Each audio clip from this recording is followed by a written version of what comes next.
جو چیز بھی ہم نے کرنی ہوتی ہے تو بس ہم تو ایک ارادہ کرتے ہیں کہ ہو جا، اور ہمارا یہ کہنا ہی کافی ہوتا ہے، وہ چیز ہو جاتی ہے۔ یہ اللہ تعالیٰ نے ابھی اسپیسیفکلی ذکر کیا ہے جو قیامت کے دن مردوں کو اٹھایا جائے گا اس کے حوالے سے، کہ ہمارے لیے کوئی مسئلہ نہیں ہے، یوں اٹھا لیں گے۔ مجھے بتائیں اس زمانے میں لوگ کیسے کنسیپٹ رکھتے ہوں گے کہ اللہ تعالیٰ ہمارے قیامت کے دن تمہارا نام اعمال تمہارے سامنے رکھیں گے اور کہیں گے پڑھ، آج اپنا حساب کرنے کو تو خود ہی کافی ہے۔ انسان سوچتے ہوں گے کہ پوری زندگی کا حساب، کہ فلاں دن میں نے کیا کیا، فلاں منٹ میں نے کیا کیا۔ آج سرکار یہ دیکھ لیں، اتنی سی چپ میں آپ جتنا مرضی ڈیٹا ڈال لیں۔ ایمان بالغیب، ایمان بالشہادہ بن چکا ہے۔ وَأَقْسَمُوا بِاللَّهِ جَهْدَ أَيْمَانِهِمْ، اور انہوں نے اللہ کی قسم کھائی بڑی شد و مد کے ساتھ۔ کیا قسمیں کھاتے تھے؟ لا يبعث اللہ من يموت، کہ اللہ تعالیٰ مرنے کے بعد کسی کو زندہ نہیں کرے گا۔ جی یہی ہے طریقہ۔ آپ اگر بلی کو غائب نہیں کر سکتے، اپنی آنکھیں تو بند کر سکتے ہیں نا۔ زندہ ہو گئے تو مارے گئے، تو پھر بہتر یہ ہے کہ آخرت کا انکار کر دو۔ جب آخرت کا انکار کر دو پھر نہ نبی کی بات ماننے کی ضرورت ہے، نہ اللہ کی بات ماننے کی ضرورت ہے، کیونکہ جب دوبارہ زندہ ہی نہیں ہونا تو کہانی ختم۔ جو میں اکثر کہتا ہوں کہ اگر انسان کو کوئی تکلیف نہ آئے، نمبر 1، اور نمبر 2 اسے موت نہ آئے، تو خدا انسان کی ضرورت ہی نہیں رہے گا۔ دو چیزیں، کوئی تکلیف نہ آئے اور موت نہ آئے، خدا انسان کی ضرورت ہی نہیں رہے گا۔ کیوں؟ ہم خدا کو کیوں اپنی ضرورت سمجھتے ہیں؟ کہ ہم نے مر جانا ہے۔ جب مر جانا ہے اس کا مطلب ہم اپنی زندگی کے مالک نہیں ہیں، اور جب مر کے دوبارہ زندہ کیے جائیں گے تو پھر وہ ہم سے پوچھے گا ہاں جی تمہیں تو میں نے بھیجا تھا، جہنم میں پھینک دے گا، کیا کر لیں گے؟ اور اگر ہم مرے ہی نہ تو دوسرے چانس یہ تھے کہ اس دنیا میں عذاب دے، تو وہ میں نے پہلے آپ کو بتا دیا کہ ہمیں کوئی تکلیف نہ آئے۔ تکلیف کیا ہے؟ فاقہ، بیماری، نوجوانی کے بعد بڑھاپا آ جانا، یہ ساری تکلیف ہیں، یہ ساری کمزوری ہیں۔ نیند، بھوک، ٹوائلٹ جانا، یہ ساری کمزوری ہیں۔ ان میں سے کوئی بھی نہ ہو اور دوسری چیز کیا مل جائے؟ موت نہ آئے، تو سرکار دنیا میں ہی جنت ہے، خدا ہماری ضرورت ہی نہیں ہے۔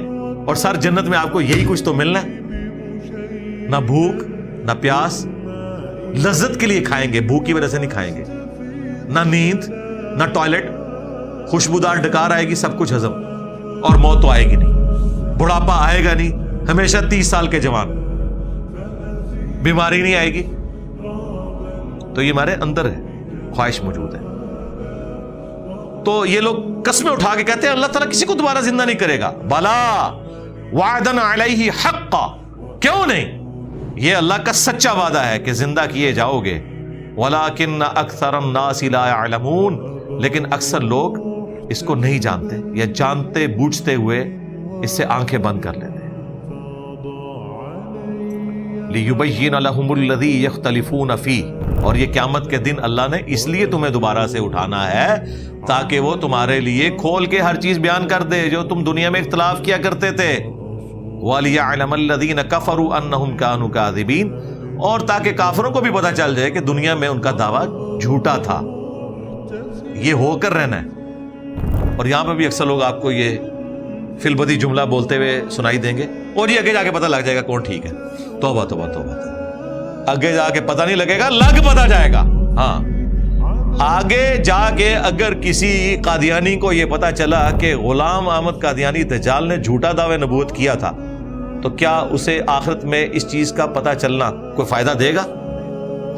کسی کرسچن کو یہ پتہ چلا کہ جیزس کرائسٹ تو اللہ کے بندے تھے، وہ خدا نہیں تھے، نہ خدا کے بیٹے تھے، تو یا اللہ جی ایک دفعہ دنیا میں دوبارہ بھیج دو، اب میں موحد ہو کے آؤں گا۔ نہیں، تو آگے جا کے تو لگ پتہ جائے گا، پتہ نہیں لگے گا۔ لہذا پتہ لگانا ہے تو دنیا میں پتہ لگوائے، آگے جا کے پتہ نہیں لگنا، لگ پتہ جانا ہے۔ انما قولنا لشيء اذا اردناه ان نقول له كن فيكون۔ اللہ تعالیٰ نے اپنی قدرت کا اظہار کیا ہے۔ جو چیز بھی ہم نے کرنی ہوتی ہے تو بس ہم تو ایک ارادہ کرتے ہیں کہ ہو جا، اور ہمارا یہ کہنا ہی کافی ہوتا ہے وہ چیز ہو جاتی ہے. یہ اللہ تعالیٰ نے ابھی اسپیسیفکلی ذکر کیا ہے جو قیامت کے دن مردوں کو اٹھایا جائے گا اس کے حوالے سے کہ ہمارے لیے کوئی مسئلہ نہیں ہے، یوں اٹھا لیں گے. پھر اللہ تعالیٰ نے قرآن میں یہ بھی فرمایا ہے کہ جب تم کوئی شے نہیں تھے ہم نے اس وقت بھی تمہیں پیدا کیا تو کیا دوبارہ نہیں پیدا کر سکتے. ایک جگہ اور فرمایا کیا ہم پہلی دفعہ تمہیں پیدا کر کے تھک گئے جو دوبارہ نہیں پیدا کر سکتے. پھر کئی جگہ فرمایا کہ جس خدا نے تمہیں پہلی دفعہ پیدا کیا وہ دوبارہ بھی پیدا کر سکتا ہے. کیوں؟ پہلی دفعہ کوئی کام کرنا مشکل ہوتا ہے، دوبارہ کرنا مشکل نہیں ہوتا، اس کام کو ریپیٹ کرنا. اور پہلی دفعہ کریشن ایکس نیہیلو کی ہوئی ہے، عدم محض سے وجود بخشا ہوا ہے. جس نے کوئی چیز نہیں تھی اسے بنا دیا. وہ گلی سڑی ہڈیوں میں سے، راکھ میں سے، خواہ وہ مٹی میں مل جائے یا ایئر کریش میں ہو یا سمندر کی گہرائیوں میں چلی جائے یا شیر کے پیٹ میں چلی جائے، اللہ کے لیے تو کوئی مسئلہ نہیں ہے. اب تو جب سے یہ ایٹم کی سٹرکچر کی آپ کو ڈیٹیلز پتہ چلی ہیں، ڈی این اے کا پتہ چلا ہے، ایک ڈی این اے کے اندر کیا ڈیٹا ہے، کیا کچھ نہیں آپ کر سکتے. اور یہ تو انسان کی انفارمیشن ہے، جس نے اس کو بنایا ہوا ہے اس نے اس کے اندر کیا کیا طاقتیں رکھی ہوئی ہیں، وہ کیا کچھ کر سکتا ہے، وہ تو اللہ کے ڈیوائن پلان ہے، وہ تو کوئی سوچ بھی نہیں سکتا. صحابہ کرام نے تو جن چیزوں پہ غیب میں ایمان رکھا تھا نا، ہمارے تو وہ سامنے آ گئی ہیں. مجھے بتائیں اس زمانے میں لوگ کیسے کنسیپٹ رکھتے ہوں گے کہ اللہ تعالیٰ ہمارے قیامت کے دن تمہارا نام اعمال تمہارے سامنے رکھیں گے اور کہیں گے پڑھ، آج اپنا حساب کرنے کو تو خود ہی کافی ہے. انسان سوچتے ہوں گے کہ پوری زندگی کا حساب کہ فلاں دن میں نے کیا کیا، فلاں منٹ میں نے کیا کیا. آج سرکار یہ دیکھ لیں اتنی سی چپ میں آپ جتنا مرضی ڈیٹا ڈال لیں. ایمان بالغیب، ایمان بالشہادہ بن چکا ہوا ہے. اس زمانے میں تو سوچا ہی نہیں تھا. فلم چلا دی ہے نا، آخرت میں بھی اللہ تعالیٰ دنیا کی فلم چلا کے بتائے گا کہ دنیا میں تم یہ کرتے تھے نا، آج دیکھو، اپنا حساب خود کرو. آج دیکھ لیں، ہم پرانی ویڈیوز لگاتے ہیں، ایک ایک چیز ہمارے سامنے آ جاتی ہے. پولیٹیشنز نے جو جو بیانات دیے ہوتے ہیں وہ انہیں ہانٹ کرنے کے لیے سامنے آ جاتے ہیں. کوئی بھاگ ہی نہیں سکتا. یہ تو دنیا میں نہیں بھاگ سک رہے. اتنے اتنے عیار اور مکار قسم کے ہمارے پولیٹیشنز، ہمارے ریاستی اداروں کے لوگ، بات بات پہ اپنے بیان بدلنے والے، یعنی وہ بچ پا رہے ہیں سوشل میڈیا سے. آخرت میں جو اللہ نے جو کچھ ڈیٹا رکھا ہوا ہے، کوئی سوچ سکتا ہے کہ کس لیول کا ہوگا. تو یہ اللہ تعالیٰ نے دنیا میں ایمان بالغیب کو ایمان بالشہادہ کر کے بتا دیا. دیکھیں اس میں ایک جملہ بولتا ہوں، ہمارے ساتھ ایک ڈس ایڈوانٹیج اٹیچ تھا نا کہ ہمیں پیغمبر کا زمانہ نہیں ملا. یہ کمزوری کبھی بھی اوور کم نہیں ہو سکتی. ہم کبھی بھی صحابہ اور اہل بیت والا ایمان اس حوالے سے حاصل نہیں کر سکتے کہ پروفٹ سامنے ہو. آپ امیجن کریں، بخاری کی حدیث ہے، عبداللہ ابن مسعود کہتے ہیں ہم نے حضور کے ساتھ کئی بار کھانا کھایا اس حال میں کہ ہم لقمہ منہ میں ڈالنے لگتے تو اس میں سے اللہ کی تسبیح کی آواز آ رہی ہوتی تھی.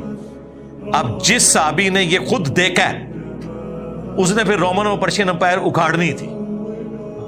اس نے تو دنیا میں خدا کو دیکھ لیا نا قدرتوں سے. یہاں جب 1500 صلح حدیبیہ کے صحابہ بخاری مسلم میں آئے کہ دیکھ رہے ہیں کہ حضور جو ہیں وہ ایک پیالے میں انگلیاں رکھ رہے ہیں اور 1500 صحابہ اس میں سے پانی پی رہے ہیں، پانی کے چشمے جاری ہو گئے ہیں، ساروں نے اپنے جانوروں کو پلایا، پورے پورے مشکیزیں بھر لیے، اینڈ پہ حضور نے ہاتھ نکالا، پیالہ اتنے کا اتنا ہی ہے. اب مجھے بتائیں جن لوگوں نے یہ منظر دیکھے ہوئے انہوں نے تو مسلط ہی ہو جانا تھا سب کے اوپر. کون ان کا مقابلہ کر سکتا تھا؟ اس کی کمپنسیشن اس دنیا میں پیغمبر کے جانے کے بعد کبھی بھی ممکن نہیں ہے. ہاں کسی درجے میں ممکن تھی، وہ اللہ نے کر دیا، وہ سائنس کی برکت ہے. سائنس نے وہ کمپنسیشن کر دیا ہے کہ پیغمبر دنیا میں موجود نہیں، لیکن پیغمبر کے جانے کے سینکڑوں سال بعد ان کی دی ہوئی خبریں درست ثابت ہو رہی ہیں، ان کی بتائی ہوئی باتیں درست ثابت ہو رہی ہیں، اور وہ چیزیں جو آپ امیجن نہیں کر سکتے تھے آج اپنی آنکھوں سے دیکھ رہے ہیں. آپ دیکھیں پرانے لوگ کہتے تھے کہ مٹی میں سے خود بخود ہی مینڈک بن کے اور یہ کیچوے بن کے نکل آتے ہیں. لوگ اس زندگی کو اتنا سمپل سمجھتے تھے. یہ تو جب ڈی این اے اسٹرکچر دریافت ہوئی تو لوگوں نے کہا یہ تو اتنا کمپلیکس ڈیزائن ہے کہ پاسبل ہی نہیں ہے. جب تک اسے کسی ایک ڈیوائن وزڈم نے ڈیزائن نہ کیا ہو، کسی سپریم بینگ نے، کسی سپر نیچرل ایجنسی اتھارٹی نے. لوگ تو سمجھتے تھے کہ یہ آسان سی چیز ہے زندگی. جو ہمیں ڈیٹیلز پتہ چل رہی ہیں تو انسان دن بدن سائنس کی برکت سے خدا کے قریب ہو رہا ہے. یہ وہ کمپنسیشن ہے کہ پیغمبر موجود نہیں ہے, سب کچھ نظر آ رہا ہے ہمیں. سائنس کی برکت سے ایک ایک چیز اللہ نے دکھا دی ہے کہ یوں ہوگا, ایسے ہوگا. وہ جو تفصیلات جس طرح میں نے اپنی ویڈیوز میں بیان کی ہیں, میں کہتا ہوں خدا کا جو تعارف سائنس نے ہمیں آج کروایا ہے, ہمارے بزرگوں کو اس کا 1000واں حصہ بھی حاصل نہیں تھا. وہ بالغیب بھی تھا. ہم نے تو سب کچھ دیکھ لیا ہے کہ کیا کچھ ہو رہا ہے. کبھی نیشنل جیوگرافک اور ڈسکوری چینل کے اوپر جب وہ فاسٹ چلاتے ہیں نا کہ ایک بیج میں سے کیسے کومپل نکلتی ہے, پھر اس میں سے کیسے درخت نکلتا ہے, اور پھر کیسے پھول لگتے ہیں, وہ تو لگتا ہے معجزہ ہو رہا ہے. اور کائنات میں ہر چیز معجزہ ہی تھی. بس ہم ان معجزات کے عادی ہیں کہ انڈے میں سے چوزا نکلتا ہے, ورنہ انڈے میں سے چوزے کا نکلنا مردے زندے ہونے سے بڑا معجزہ ہے. مردہ تو وہی زندہ ہو رہا ہے نا, یہاں تو انڈا جو ہے بدل رہا ہے کسی اور چیز کے اندر. تو کائنات کی ہر چیز معجزہ ہے, اور سائنس کی برکت سے ہمیں دن بدن اپنے خدا کا تعارف ہو رہا ہے. یہ اللہ نے اس امت میں مہربانی کی ہے. پیغمبر نہیں رہا, کوئی مسئلہ نہیں, ہم تمہیں وہ چیزیں دکھا دیں گے جو اگلے لوگوں کو نہیں دکھائی تھی. سنریہم آیاتنا فی الآفاق وفی انفسہم حتی یتبین لہم انہ الحق. ان قریب ہم تمہیں تمہاری جانوں میں اور زمین و آسمان میں ایسی نشانیاں دکھائیں گے کہ تم مان جاؤ گے کہ قرآن حق ہے, یہ اللہ کی کتاب ہے, اور اللہ نے دکھا دی ہے. سبحانک اللہم و بحمدک اشہد ان لا الہ الا انت استغفرک و اتوب الیک وما علینا الا البلاغ المبین. جزاکم اللہ.